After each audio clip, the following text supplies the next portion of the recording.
Hello and welcome to Newsmax Health. I'm John Bachman. With us now via Skype is Dr. Gary Small. He's a professor of psychiatry and aging at UCLA. He's also the author of Newsmax's Mind Health Report newsletter and a groundbreaking new study that used a new type of brain scan to examine 5 retired NFL players. All 5 players were found to have a marker for the type of degenerative brain disease that typically results from repeated hits to the head.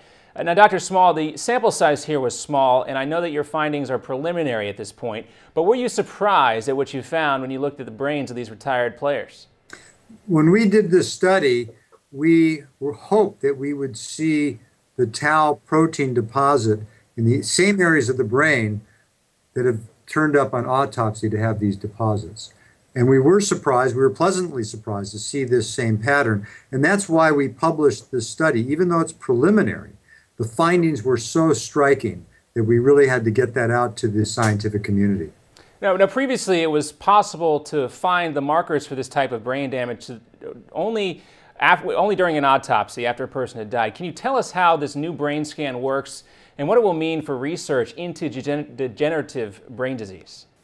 What we've done at UCLA is to invent a small molecule that temporarily attaches itself to the tau protein that we think is behind all the damage in the brain.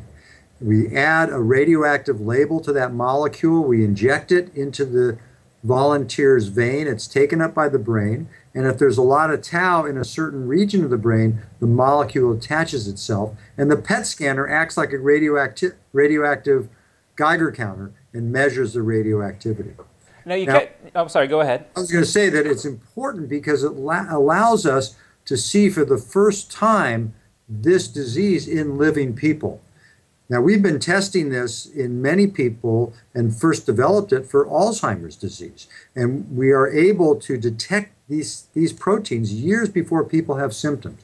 So what we're hoping to do in Alzheimer's disease and in these athletes who have had repeated blows to the head is to detect the problems in the brain before there's extensive damage so we can develop new treatments to protect a healthy brain rather than try to repair damage once it's extensive. Yeah, a proactive step, which would be very important here. Of course, you kept the names of the retired players confidential.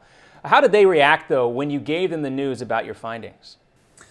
Well, they were surprised. I think it's not a nice experience to see this in your brain. On the other hand, we reassured them that this is a research tool.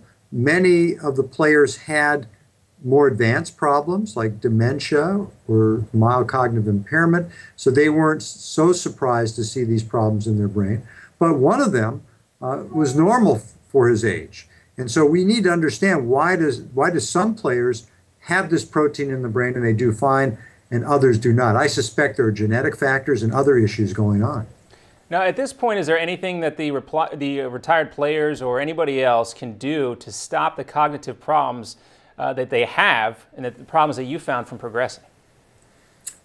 We know that retired players, if they get a lot of concussions during play, they have a higher rate of getting these problems. We also know that NFL players have a 4 times greater risk of dying from Alzheimer's disease in the general population.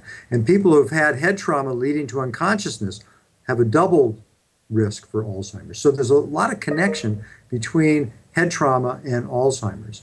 So I've written a recent book, the Alzheimer's Prevention Program, because I'm adamant about healthy lifestyle to protect everyone's brain health. So aerobic conditioning, healthy nutrition, stress management, and learning to compensate for memory decline through specific techniques, I think will delay the onset of symptoms, sometimes up to years. Now, along those same lines and expanding out from football players here, soldiers, of course, are another group who often suffer severe head trauma. Do you think that the findings will extend to soldiers and military personnel as well? We think this is important not just for professional athletes and amateur athletes, but as you say, military personnel, auto accident victims, anybody who's had some kind of head trauma. And we know that so many people who get Alzheimer's disease have had head trauma in the past, so there's tremendous overlap, and it's relevant for older people who've had head trauma in the past. The CDC estimates that from 2 to 4 million people have had sports-related traumatic brain injury. And that's each year, just in a given year. And many of these injuries go unreported. So I think a lot of times people hit their head and they try to act macho. They don't see the doctor. And I think it's important to pay attention when you've had a blow to the head and try to do whatever you can to protect your brain. And in the past, that, I think that's certainly been the case with football players especially. And here we are, the Super Bowl is about to be played. Your research, of course, was on headlines and newspapers on many major news outlets. Do you think that the findings perhaps cast a dark cloud over the Super Bowl? I don't think so. I think the Super Bowl everybody enjoys. I know for myself, when I see some of these hits, it does concern me. So I don't know how dark that cloud will be, but I know that people are paying attention.